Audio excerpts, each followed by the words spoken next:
Sans nous, sans les États-Unis, Israël n'existerait pas. Sans moi, Israël n'existerait pas car aucun autre président n'était prêt à faire ce que j'ai fait.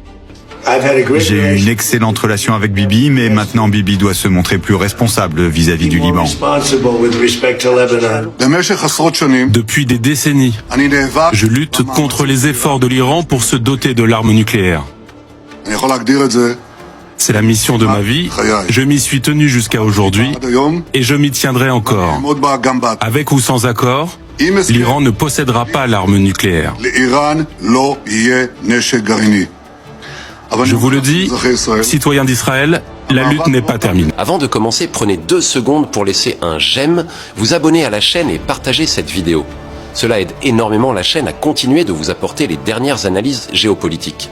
Les gars, ce qui est en train de se passer est absolument historique. Pendant des semaines, Donald Trump et son administration ont présenté cette confrontation avec l'Iran comme une démonstration de force destinée à faire plier Téhéran. Pourtant, lorsque l'on lit les 14 points du mémorandum d'entente qui vient d'être révélé, on découvre une réalité beaucoup plus complexe. Le premier point prévoit la fin immédiate et définitive des opérations militaires sur tous les fronts, y compris au Liban. Autrement dit, après des semaines de tensions et de menaces, les deux camps s'engagent à mettre fin aux hostilités. Le deuxième point est tout aussi important. Les États-Unis et l'Iran s'engagent à respecter mutuellement leur souveraineté et leur intégrité territoriale et à ne plus interférer dans les affaires intérieures de l'autre. C'est un changement majeur lorsque l'on connaît l'histoire des relations entre Washington et Téhéran. Troisième élément, les deux pays se donnent 60 jours pour négocier un accord final. Cela signifie que ce mémorandum n'est pas encore l'accord définitif, mais une feuille de route destinée à préparer un règlement plus large. Mais c'est à partir du 4e point que les choses deviennent particulièrement intéressantes. Les États-Unis commenceront immédiatement à lever leur blocus naval et devront y mettre fin complètement dans les 30 jours. En parallèle, l'Iran s'engage à garantir un passage sûr aux navires commerciaux dans le détroit d'Ormuz pendant 60 jours sans frais supplémentaires. Rappelons que le détroit d'Ormuz est l'une des routes maritimes les plus stratégiques au monde.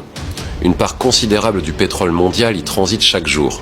Sa réouverture constitue donc une nouvelle majeure pour l'économie mondiale. Ensuite arrive probablement le point qui fait le plus réagir. Les États-Unis et leurs partenaires régionaux devront élaborer un plan d'au moins 300 milliards de dollars destiné à la reconstruction et au développement économique de l'Iran. Oui, vous avez bien entendu, 300 milliards de dollars. Pour comprendre l'ampleur de cette somme, il faut rappeler qu'une seule installation nucléaire peut coûter plusieurs milliards de dollars à construire.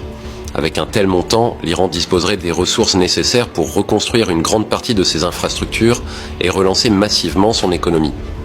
Autre volet essentiel, les États-Unis travailleront à la levée de tous les types de sanctions contre l'Iran. Cela inclut les sanctions américaines, les sanctions secondaires ainsi que les mécanismes internationaux qui limitaient fortement les échanges économiques avec le pays. Le 10e point va encore plus loin.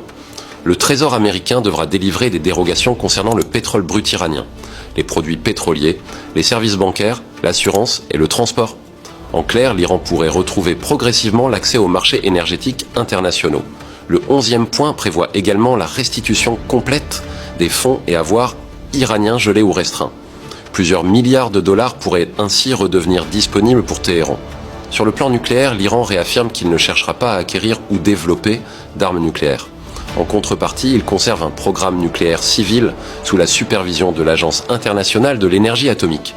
Pendant toute la période de négociation, Téhéran maintiendra le statu quo de son programme nucléaire, tandis que Washington s'engage à ne pas imposer de nouvelles sanctions ni à déployer de nouvelles forces.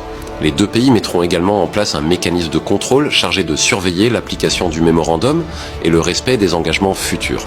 Une fois les principales mesures mises en œuvre, notamment le cessez-le-feu, la levée du blocus, la réouverture de la navigation, les dérogations pétrolières et la libération des actifs, les négociations sur l'accord final pourront officiellement commencer.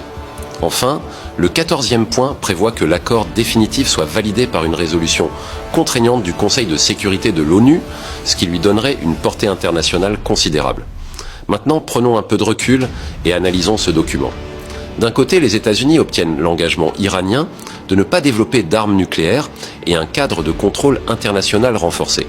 De l'autre, l'Iran obtient potentiellement la fin des sanctions, l'accès à ses avoirs gelés, la reprise de ses exportations pétrolières, la réouverture du détroit d'Ormuz et un programme de reconstruction économique colossal. C'est précisément cet équilibre qui alimente aujourd'hui les débats. Certains y voient une victoire diplomatique pour Donald Trump, qui aurait réussi à obtenir des garanties nucléaires sans nouvelle guerre. D'autres estiment au contraire que Washington a accordé d'immenses concessions économiques à l'Iran. Une chose est certaine, ce mémorandum ouvre une fenêtre de 60 jours qui pourrait redessiner durablement l'équilibre géopolitique du Moyen-Orient. Et vous, pensez-vous que cet accord représente une victoire pour les États-Unis, une victoire pour l'Iran, ou un compromis où chacun obtient une partie de ce qu'il recherchait? Dites-moi votre avis dans les commentaires. Laissez un j'aime et abonnez-vous pour ne rien manquer des prochaines évolutions de ce dossier historique. Si cette analyse vous a plu, n'oubliez pas de laisser un j'aime, de vous abonner et de partager cette vidéo autour de vous. Dites-moi également dans les commentaires qui, selon vous, sort gagnant de cet accord. Les États-Unis, l'Iran ou les deux camps. Merci à tous pour votre soutien et à très bientôt pour une nouvelle analyse.